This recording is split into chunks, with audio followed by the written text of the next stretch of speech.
बिस्मिल्लाहिर्रहमानिर्रहीम। बरसा मीडिया के दोस्तों, इस वक्त हम मौजूद है डिप्टी कमिश्नर नोशकी के ऑफ़िस में। डिप्टी कमिश्नर जनाब खुर्रम खालिद साहब से हम बातचीत करेंगे नोशकी में जो सैलाब आई और इसमें जो तबाहकारी हुई और यहाँ पे जो रिलीफ़ एक्टिविटीज़ हैं उनके मुतालिक हम डिप्टी कमिश्नर साहब से सवाल करेंगे। सर, आप हमें ये बताएं, नोशकी में एक बहुत बड़ा फ्लड आया, तारीख़ी फ्लड आया, बल्कि यहाँ पे काफ़ी लोग, काफ़ी घर मुतासिर हुए। जो स्टार्ट की शुरू में जो तबाहकारी हुई, आप सर हमें अपनी इंतज़ामिया की जानिब से जो कार्रवाई आपने की है उनके मुतालिक, स्पेशली रिलीफ़ और लोगों के बहाली के हवाले से आपने क्या क्या इक़दामात लिए हैं, मेहरबानी करके हमें तफसील दें। बिस्मिल्लाहिर्रहमानिर्रहीम। जैसा कि आपको पता है कि नोशकी में ये तारीख़ी सैलाब सिर्फ़ नोशकी, हमारे डिस्ट्रिक्ट नोशकी तक महदूद नहीं था। इसकी ज़द में पूरा बलूचिस्तान बल्कि पाकिस्तान का बेशतर हिस्सा भी इसकी ज़द में आया है। तो इस तबाहकारी के फ़ौरन बाद जो डिस्ट्रिक्ट एडमिनिस्ट्रेशन की तरफ से जो चीज़ें की गई, वो तो सबसे पहला हमारा फ़ोकस रहा है रिलीफ़, लोगों को प्रॉपर्ली टाइमली रिलीफ़ मुहैया कर सकें। उसके लिए हम गवर्नमेंट ऑफ बलूचिस्तान पर्टिकुलरली और पीडीएमए जो हमारा इदारा है, जो कि हमें इस सिचुएशंस में हमारी जो पहली इमदाद आती है और आखिर तक पीडीएमए की सपोर्ट रहती है हमें, तो उनकी तरफ से हमें सामान टाइमली प्रोवाइड किए गए। जो हमारे जो यूसीज़ अफेक्टेड थे, हमने कोशिश की जो मोस्टली अफेक्टेड यूसी था वहाँ से फ़ोकस करें अपनी, और रिलीफ़ के आइटम्स लोगों को घर घर पे उनको प्रोवाइड करें।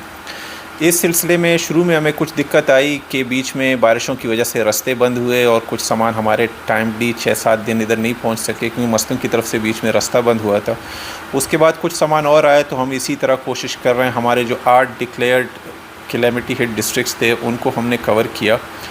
उसके बाद एक और सिचुएशन हमारे पास जनरेट हुई डाक के एरिया में, जो कि हमारे पशीन बेल्ट और बलूचिस्तान के जो हमारे नॉर्दर्न बेल्ट है बलूचिस्तान का, वहाँ की बारिशों का पानी वाया अफ़गानिस्तान एंटर हुआ डाक के एरिया में, तो उसने अफेक्ट किया हमारी डाक की पॉपुलेशन को। तो उसके बाद हमारे जो लास्ट रिलीफ़ के जो हमारा जो एरिया रहा है वो डाक का एरिया रहा है। हमने कोशिश की वहाँ पे सबसे पहले रोड की बहाली मुमकिन बनाए। उसके बाद जो पानी की वजह से लोग वहाँ डिस्कनेक्ट रहे, उनको हम लोगों ने कोशिश किया, पहले तो रेस्क्यू किया था, जैसे कि आप सबको पता है।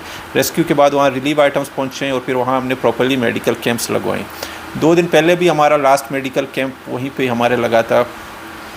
तो उसके बाद जो अब हम सेकंड फ़ेज़ की तरफ आ रहे हैं, इसी दौरान सारा कुछ जो हमारा चलता रहा, उसमें हमारा एक काम था, वो था सर्वे, जो प्रॉपर्ली साथ में चलता रहा। उसकी टीम हमने ऑलरेडी अपनी कमेटियाँ बनाई हुई हैं, जो कि प्रॉपर्ली प्रोविंशियल गवर्नमेंट ने हमें पीडीएमए के थ्रू बनाई है कि ये कमेटी है, इस कमेटी ने आगे काम करना है सर्वे की तरफ, जो कि आगे रिहेबिलिटेशन जो प्रोसेस आएगा उसमें मदद देगा लोगों को। तो वो प्रोसेस हमारा तकरीबन कंक्लूड होने को है। कोशिश करेंगे 1-2 दिन में हम कमेटी मेंबरान को बुलाएंगे और उसको फ़ाइनल करेंगे, ताकि हमें अगले 3 से 4 दिन रस मिलें। उनमें हम लोग उन लोगों की एप्लीकेशंस को कंसीडर करें जो रह गए हैं, जिनकी सर्वे नहीं हुई। उसमें फिर उन दिनों में हम कोशिश करेंगे उन एप्लीकेशंस को ग्राउंड पे जाके वेरीफाई करें, और जो वाकई हकदार हैं, जिनके डैमेजेस हैं, उनकी एंट्री नहीं हुई, वो प्रॉपर्ली उसको एंटर करें। तो ये हमारा मुख्तसर नोशकी डिस्ट्रिक्ट एडमिनिस्ट्रेशन की जो है ओवरऑल इस पोस्ट फ्लड सिनारियो में जो कारकर्दगी रही है। कोशिश की हमने महदूद वसाइल में, जिस तरह की इंस्ट्रक्शंस हमें ऊपर से मिली हैं डिस्ट्रिक्ट प्रोविंशियल गवर्नमेंट की तरफ से, हमारे पीडीएमए की तरफ से, तो उसी को हमने फॉलो किया, उन्हीं रिसोर्सेज को इस्तेमाल किया और लोगों की फलाह के लिए हमने इसको खर्च किया। अच्छा सर, आप हमें बताएं, टोटल डिस्ट्रिक्ट में नुकसानात कितने हुए हैं, कितने घर मुतासर हुए हैं, माल मवेशी और ज़रई बंदा, ट्यूबवेल्स? तो मज़ीद जो है आप क्या तवक्को रखते हैं कि मज़ीद भी नुकसानात हुए हैं? आप इसका डेटा और भी आ जाएंगे? जो इनिशियल हमारी जो एक रिपोर्ट थी, उसके तहत 3,500 से 3,500 जो हमारे घर हैं वो पार्शली या फुली डैमेज हुए हैं। जो हमारी जो प्रॉपर पे टीम बनी है सर्वे की, उसमें एनडीएमए, पीडीएमए, हमारे जो एचओडीज़, बाकी डिपार्टमेंट्स हैं उनके रिप्रेजेंटेटिव्स हैं, एफसी के रिप्रेजेंटेटिव्स हैं, उनके साथ जो सर्वे किया है, तो एनडीएमए की टीम ने बाकायदा वो खुद इनको वेरीफाई किया कि वाकई इतने डैमेजेस हैं, और 2-3 दिन में ये रिपोर्ट हमारे पास ओवरऑल कंपाइल होके आ जाएगी। ये तो घरों की बात होगी। दूसरी तरफ आते हैं बंदात की, तो वो भी इसी तरह इसी सर्वे में साथ में एग्रीकल्चर डिपार्टमेंट है वो इन्हीं के सर्वे कर रहा है और उनका काम तो ऑलमोस्ट हो चुका है। वो भी इंशाल्लाह 1-2 दिन में हमारे पास फाइनल आ जाएगा कि इतने बंदात हमारे पास डैमेज हुए। वाटर सप्लाई स्कीम्स 24 के करीब डैमेज हुई थी। हमने इनिशियली 15 to 16 रिपेयर किए थे, कुछ अभी तक रहते हैं। तो पीएचई के कुछ फंड्स के इश्यूज़ हैं जिसके सिलसिले में हमारे एक्सीडेंट साहब खुद कोयटा गए हुए हैं। शायद उनकी कुछ फाइनेंशियल जो है असिस्टेंस वहाँ से हो। जो रिमेनिंग हमारे वाटर सप्लाई स्कीम है हम कोशिश करेंगे जल्द से जल्द उन पे काम हो ताकि लोगों का ये मसला भी रिजॉल्व हो टाइमली। सर जिस तरह हमने देखा कि नुकसानात हुए हैं, आजकल महंगाई का दौर भी है। एक कमरा कम से कम 3 से 4 लाख रुपए में बनती है। तो लोगों को बड़े उम्मीद हैं, बड़े तवक्कुआत हैं कि गवर्नमेंट हमारे लिए एक बेहतरीन पैकेज देगा। तो इस तरह लोगों के 6 कमरे 7 कमरे बल्कि बाज़ लोगों के घर भी मुतासिर हुए हैं। तो इनका वो कोई लिमिट हैं जो सरकार उनको प्रोवाइड करेंगे, वो क्या होगा फ़ी कमरा या फ़ी मुकम्मल जिनका घर तबाह हुए तो उनको कितने पैसे मिल सकते हैं?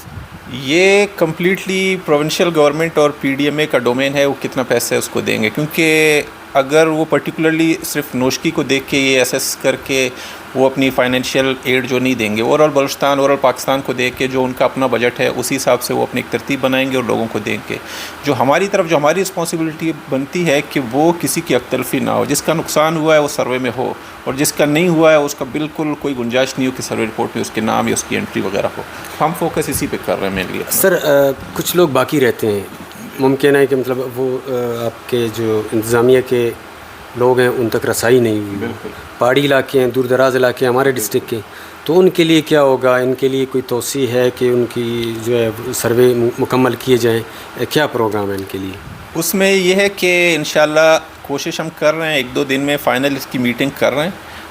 उसके बाद एक हम लोग सोशल मीडिया बतवसत आप लोगों के बाकी जो हमारे सोशल मीडिया हैं, न्यूज़ चैनल्स वगैरह हैं हमारे डिस्ट्रिक्ट नोशकी की सतह पे, उसमें हम लोग एक पब्लिक नोटिस इशू करें कि सर्वे का काम डिस्ट्रिक्ट नोशकी में मुकम्मल हो चुका है। अगर जिस जो अफेक्टेड फैमिली है उनको लगता है कि उनका जो है सर्वे में एंट्री नहीं हुई, वो अपनी एप्लीकेशन विदिन 24 आवर्स ऑफिस को जमा कराएं, ताकि हम 3-4 दिन उनके लिए अलग से रख रहे हैं ताकि वो भी टाइमली कवर हो सके। उसके बाद हम फाइनल कंपाइल करके भिजवाएंगे आगे इंशाल्लाह। बहुत शुक्रिया बलूचिस्तान मीडिया के दोस्तों। आपने देखा डिप्टी कमिश्नर नोशकी ने हमें मुकम्मल तफसीलात फ़राहम की और जिस तरह उन्होंने कहा कि 3-4 दिन मज़ीद रखे जाएंगे। जो बंदे या जो घराने मुतासिर हुए हैं और वो नहीं पहुंच सकें, तो हम भी सोशल मीडिया पेज के तवस्सुत से, बलूचिस्तान सोशल मीडिया पेज के तवस्सुत से उनसे यही रिक्वेस्ट करेंगे कि वो डिप्टी कमिश्नर ऑफ़िस आएँ, बल्कि इंतज़ामिया के बाकी दीगर तहसीलदार या अफसरान वगैरह से रब्ता करें और जो उनके नुकसानात हुए हैं ताकि वो नुकसानात वो कवर हो जाएं। और डिप्टी कमिश्नर साहब के तवस्सुत से और जो हमारे कमिश्नर साहब हैं रक्षान डिवीज़न, उनके तवस्सुत से ये सूबाई हुकूमत को नुकसानात का जो लिस्ट हैं, जो नुकसानात हुए हैं वो पहुँच सके ताकि उनकी मुमकिन जो है इमदाद हो सके। बहुत शुक्रिया, मेहरबानी।